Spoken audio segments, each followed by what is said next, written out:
বারাসতে ফের রাজীব দাস কাণ্ডের ছায়া। ঘটনার সূত্রপাত রবিবার বিকেলে। পুরনো গন্ডগোলের জেরে বামনগাছি এলাকায় বিবাদে জড়িয়ে পড়ে দুপক্ষ।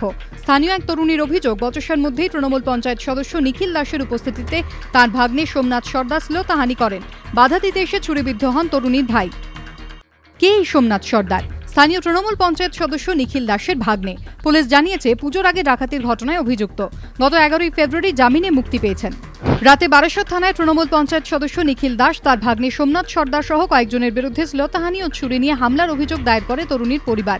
অন্যদিকে নিখিল দাসের ভাই ও ভাইয়ের স্ত্রীকে মারধর করা হয়েছে বলে তরুণী ও তার পরিবারের বিরুদ্ধেও পাল্টা অভিযোগ দায়ের করে তৃণমূলের দাবি, শ্লীলতাহানির কোনো ঘটনাই ঘটেনি। পুরনো বিবাদকে কেন্দ্র করে শ্লীলতাহানির গল্প তৈরি করা হচ্ছে। রাতেই তৃণমূল পঞ্চায়েত সদস্য নিখিল দাসের ভাগ্নে সোমনাথ সর্দার সহ দুপক্ষের 5 জন করে মোট 10 জনকে গ্রেফতার করেছে পুলিশ।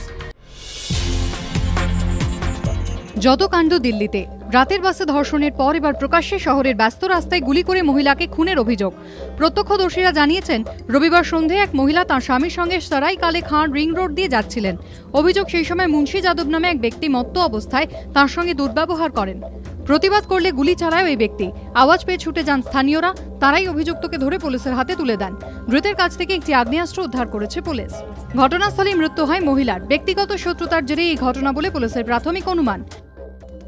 দিল্লি গণধর্ষণ কাণ্ড রাজধানীতে পুলিশের নিরাপত্তা নিয়ে ইতিমধ্যেই প্রশ্ন তুলে দিয়েছে। এই পরিস্থিতিতে রবিবার রাতে গুলিবিদ্ধ হয়ে মহিলার মৃত্যুর ঘটনা রাজধানীর নিরাপত্তাকে আরও বড় প্রশ্নচিহ্নের মুখে ফেলে দিল। রাজ্যের আইন শৃঙ্খলা পরিস্থিতি নিয়ে বা সরাসরি কেন্দ্রীয় স্বরাষ্ট্রমন্ত্রীকে অভিযোগ জানানো হলো প্রদেশ কংগ্রেসের তরফে। সুন্দরবন সফরে শেষে রবিবার সন্ধে প্রদেশ কংগ্রেস ভবনে আসেন সুশীল কুমার সিন্দে।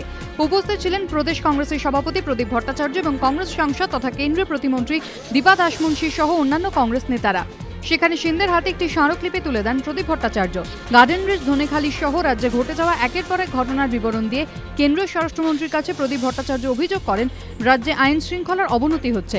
অভিযোগ খতিয়ে দেখার আশ্বাস দিয়ে সিন্দে বলেন, তিনি মুখ্যমন্ত্রীর সঙ্গে এ নিয়ে কথা বলবেন। গত কয়েক মাস ধরে বিভিন্ন ইস্যুকে কেন্দ্র করে রাজ্যে আইন শৃঙ্খলা পরিস্থিতির অবনতির অভিযোগ জানাচ্ছে কংগ্রেস এবং সিপিএম। এ নিয়ে কেন্দ্রীয় স্বরাষ্ট্র মন্ত্রকের দৃষ্টি আকর্ষণ করা হয়েছে। গোর্খাল্যান্ডের দাবি থেকে শুরু করে লেপচা উন্নয়ন পর্ষদ গঠন, এই জোড়া ইস্যুতে ফের উত্তপ্ত পাহাড়। দার্জিলিংয়ের পরিস্থিতি নিয়ে তিনিও যে উদ্বিগ্ন তা এদিন বুঝিয়ে দিয়েছেন সিন্দে।